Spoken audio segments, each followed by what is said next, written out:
80% से ज़्यादा security agencies का ये कहना है कि उनकी जो सेल्स होती है वो रेफरल से होती है, वर्ड ऑफ माउथ से होती है, और जो सबसे सही तरीका है अपने बिजनेस को ग्रो करने का।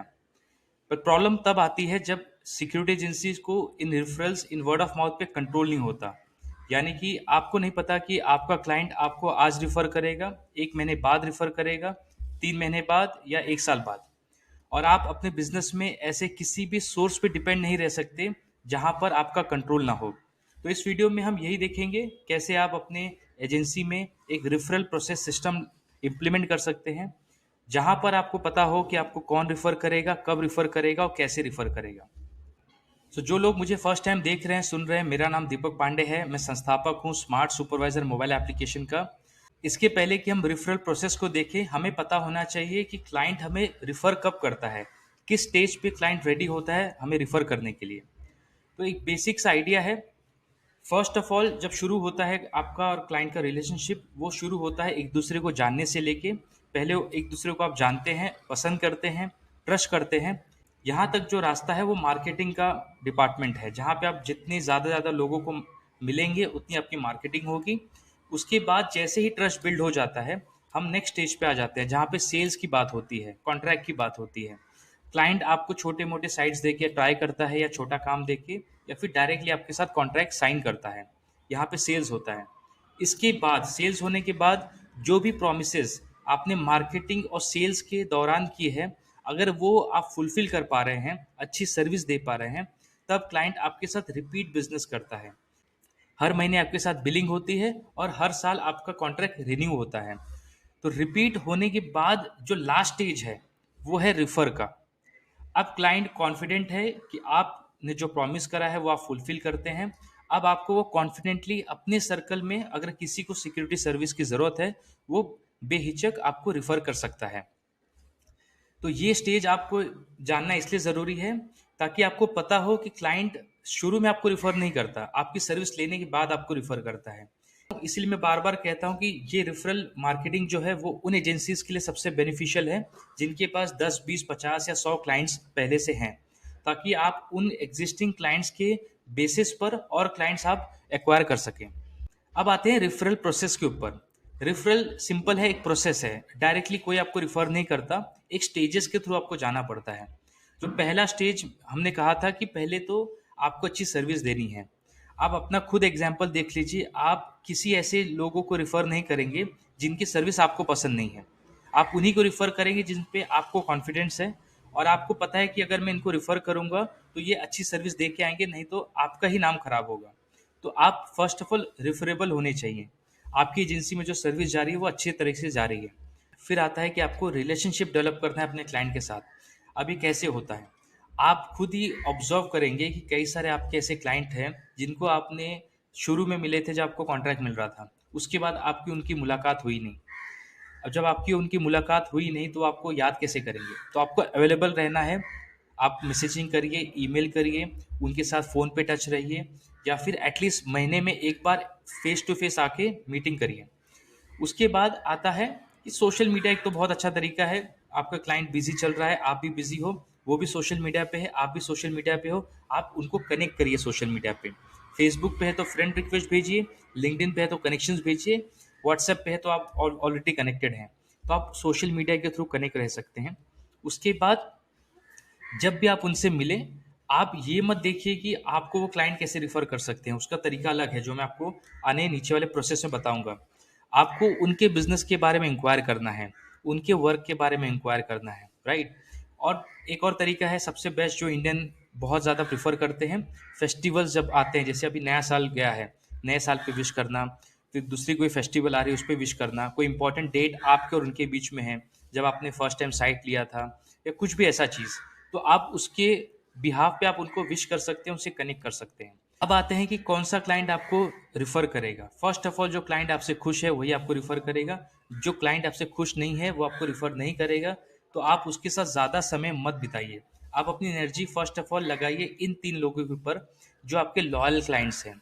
ऐसे क्लाइंट्स जो आपके साथ सालों साल आपके साथ हैं। आपको क्या लगता है कि इन क्लाइंट्स के पास दूसरे एजेंसीज ने अप्रोच नहीं किया होगा? 100% किया होगा, पर इन्होंने उन्हें रिजेक्ट कर दिया बिकॉज़ ये आपके सर्विस को लेके लॉयल हैं। इनको कोई प्रॉब्लम नहीं नज़र आ रही है आपके सर्विस में, तो ये क्लाइंट आपको ज़्यादा से ज़्यादा रिफ़र करने के लिए रेडी हैं। फिर हाई पेइंग क्लाइंट्स के साथ आप ज़्यादा समय बिताइए।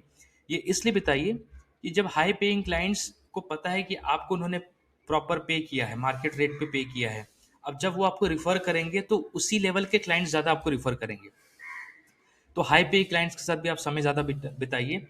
अगर कोई क्लाइंट आपके साथ खुश नहीं है, तो उनके जो जूनियर्स हैं, उनके जो नीचे काम करते हैं, कोई मैनेजर है, कोई सुपरवाइजर्स है, राइट?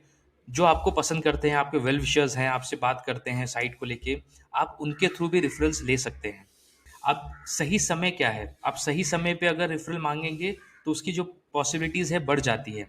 फर्स्ट ऑफ ऑल, एक सबसे अच्छा तरीका है, जैसे आपका कॉन्ट्रैक्ट एक साल पूरा हो जाता है, आप रिन्यूअल के लिए जाते हैं, आपकी मीटिंग होती है, आप वहाँ रेफरल मांग सकते हैं कि सर आपने हमारा कॉन्ट्रैक्ट को रिन्यू करा है, तो मुझे ऐसा लगता है कि आपको हमारी सर्विस पसंद आ रही है, क्या आप किसी को रिफ़र कर सकते हैं जो जिनको हमारी सर्विस की ज़रूरत है। सेकंड, जब आपको पॉजिटिव फीडबैक मिलता है, अब इसके लिए सिंपल स्ट्रैटेजी है, मैंने पिछले भी वीडियोस में बनाया है कि मंथली आपको फीडबैक लेना है क्लाइंट से। शुरू में आपको नेगेटिव फीडबैक आएंगे, बट स्लोली ग्रेजुअली आपको पॉजिटिव फीडबैक आना शुरू हो जाएंगे।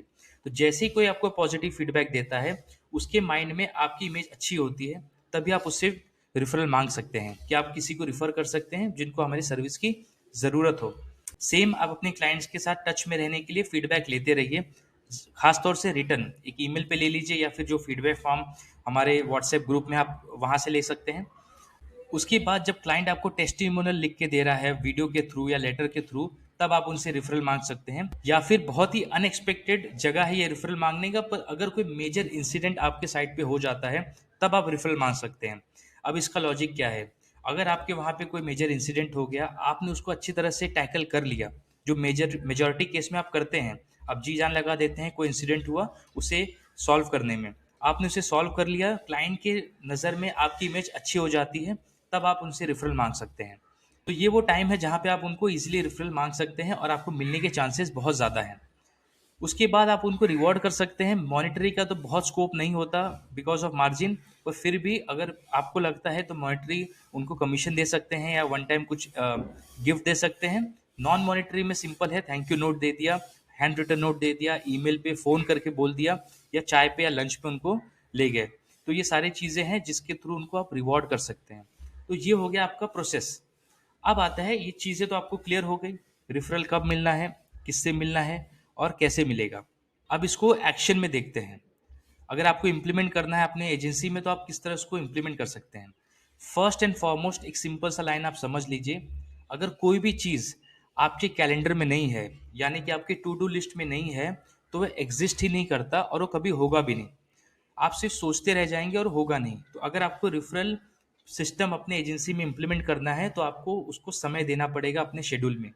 सिंपल सा है, जैसे महीने की शुरुआत में आप बिलिंग करते हैं, महीने के बीच में आप टैक्सेस पे करते हैं, अपनी एसआईसी पीएफ वगैरह, सैलरी डिसबर्समेंट करते हैं, और महीने के एंड में आप अटेंडेंस कलेक्ट करते हैं। तो सैलरी देने और अटेंडेंस कलेक्ट करने के जो बीच का समय है, वहाँ पे अगर आपके पास टाइम है या आप अपने हिसाब से प्लान कर सकते हैं, आप डेडिकेटेडली दिन दीजिए कि वहाँ पे आपको रेफरल पे काम करना है, क्लाइंट से मिलना है, रेफरल्स आपको वहाँ से जनरेट करना है। जैसे कि आपका 80% जब बिजनेस उसी पे डिपेंडेंट है, तो आपको उस तरह से प्लानिंग करना पड़ेगा। तो इस पूरे प्रोसेस को आप अपने कैलेंडर में डालिए। फिर आते हैं करना कैसे है। आपको अपने क्लाइंट्स का डेटाबेस बनाना है जो आपके पास पहले से रेडी है। आपके पास क्लाइंट का लिस्ट है, उसमें जो डिसीजन मेकर है उनका नाम, मोबाइल नंबर आपके पास रेडी है। सेकेंड स्टेज, आपको थोड़ा सा मेहनत करना पड़ेगा, एक एक क्लाइंट पे एक एक हफ्ते में भी काम कर सकते हैं। उनके जो कनेक्ट्स है उन पे रिसर्च करना है। यानी कि अगर मैं आपका क्लाइंट हूँ और मैं किसी कंपनी में डायरेक्टर हूँ जहाँ पे आपकी साइट है, तो मैं और भी कंपनी में डायरेक्टर हो सकता हूँ, राइट? तो अगर आपको पता हो कि मैं और 4 कंपनी में डायरेक्टर हूँ, तो जब भी आप मेरे से मुलाकात करेंगे, मेरे से मीटिंग करेंगे, आप बाकी 4 कंपनी का ज़िक्र मुझसे कर सकते हैं काम के लिए। तो मुझे भी अच्छा लगेगा कि आपने अपनी होमवर्क करके आए हैं, आपने प्रॉपर अपनी रिसर्च करी है, राइट? उसके बाद जैसे मैंने कहा, वीकली मंथली मीटिंग करना है और माइंड में आपके रेफरल रखना है, पर जो सवाल होगा क्लाइंट से वो थोड़ा अलग होगा। फॉर एग्जांपल, रेसिडेंशियल क्लाइंट से आप मिल रहे हो, जो जहाँ पे आपने सोसाइटी में अपने सिक्योरिटी गार्ड्स दिए हैं, उनसे आप क्या मांगेंगे? उनसे आप आजू बाजू में जो बिल्डिंग्स हैं, बाकी सोसाइटीज़ हैं, उनके लिंक मांगेंगे, उनके चेयरमैन सेक्रेटरी को अगर आप जानते हैं तो आप मुझे रिफ़र कर दीजिए, उनसे मीटिंग करा दीजिए, या उस पर्टिकुलर बिल्डिंग के जो मैनेजर है उनसे आप मीटिंग करा सकते हैं क्या। तो आपको पता होना चाहिए कि आपको क्या मांगना है, किससे मांगना है। सेकंड, अगर शोरूम में आपकी साइट है तो आप शोरूम का एसोसिएशन होता है, राइट, एसोसिएशन है या कोई ग्रुप है, आप उनके ग्रुप में जाने के लिए उनसे परमिशन मांग सकते हैं कि सर आप मुझे इस एसोसिएशन में इंट्रोड्यूस करा सकते हैं, मैं वहाँ से मुझे कुछ काम मिल सकता है। बिल्डिंग लाइन में आपने काम दिया है तो आप देखिए कि उनकी अपकमिंग प्रोजेक्ट क्या आ रही है, वो एडवर्टाइज करते हैं, उनके वेबसाइट पे वो डालते हैं, आपको सिर्फ वहाँ जाके देखना है कि किस एरिया में वो नए प्रोजेक्ट्स, उनकी अपकमिंग अंडर कंस्ट्रक्शन कौन कौन से प्रोजेक्ट्स हैं, ताकि आप जिससे भी कनेक्टेड है उस कंपनी, आप उससे डायरेक्टली पूछ सके कि सर इस प्रोजेक्ट पे आप मुझे काम दे सकते हैं क्या। फिर अगर ऑफिसेज में आपके सिक्योरिटी गार्ड्स लगे हैं तो जो मैनेजर है या जो ओनर है उनके साथ आपका कनेक्शन है, तो ऑब्वियसली वो नौकरी कर रहे हैं, वो नौकरी इस कंपनी में कर रहे हैं तो उसके पहले भी उन्होंने किसी कंपनी में काम किया होगा। आप उनका डिटेल निकालिए कि आपने और भी कंपनी में काम करा है, वहाँ पे आप रिफ़र कर सकते हैं, वहाँ के मैनेजर से आप मिला सकते हैं मुझे, या उनका नाम या नंबर दे सकते हैं, राइट। ओनर है तो ऑब्वियसली वो किसी क्लब में जाता है, किसी एसोसिएशन में जाता है, किसी बिजनेस फोरम का पार्ट है। तो ये सारी चीज़ें जब आप बैठेंगे, बात करेंगे, उनके बारे में इंक्वायर करेंगे, तो स्लोली ग्रेजुअली उनके नेटवर्क्स आपके लिए ओपन होंगे। अब वहाँ से आपको रेफरेंस मिलना स्टार्ट हो जाएगा। अब आपको इस पूरे प्रोसेस को नंबर देना पड़ेगा अपने माइंड में, अपने हिसाब से, जो भी आपकी कैपेसिटी है। अगर आप खुद मार्केटिंग कर रहे हैं तो आप कितना मीटिंग्स कर सकते हैं, आपके पास 2 4 10 लोग की सेल्स टीम है तो आप कैसे कर सकते हैं, ये क्लैरिटी आपके पास होना चाहिए। तो हफ्ते में एटलीस्ट 3 मीटिंग आपको करनी है आपके क्लाइंट के साथ। ये जो कैलकुलेशन मैं आपको बता रहा हूँ वो बेस्ड है कि आपके पास 20 क्लाइंट हैं, 20 से 25 क्लाइंट है, उससे ज़्यादा है तो नंबर और मल्टीप्लाई हो जाएगा, और भी सेल्स के लोग आपके लिए काम करते हैं तो ये नंबर और मल्टीप्लाई हो जाएगा। तो अगर हफ्ते में 3 मीटिंग आप करेंगे तो पूरे साल में 52 वीक्स होते हैं, तो 156 मीटिंग आपकी पूरे साल में होनी है। और जब 156 मीटिंग आप करेंगे उसमें से 15 से 30 क्लाइंट क्या आप नहीं निकाल सकते क्या। एक 150, अगर राउंड फिगर लिया जाए, 150 मीटिंग में से 15 से 30 क्लाइंट जो है 10 से 20%, बिकॉज रेफरल का जो क्लोजिंग रेट होता है वो ज़्यादा होता है कंपेरेटिवली बाकी एडवर्टाइजमेंट या मार्केटिंग मीडियम से। तो 15 से 20 क्लाइंट क्या आप नहीं बना सकते, आप इजीली बना सकते हैं। पर ये डिपेंड करता है कि आप वीकली बेसिस पे 3 लोगों से मिले अपने क्लाइंट से, और उनके थ्रू रेफरल आप जनरेट करने की कोशिश करें।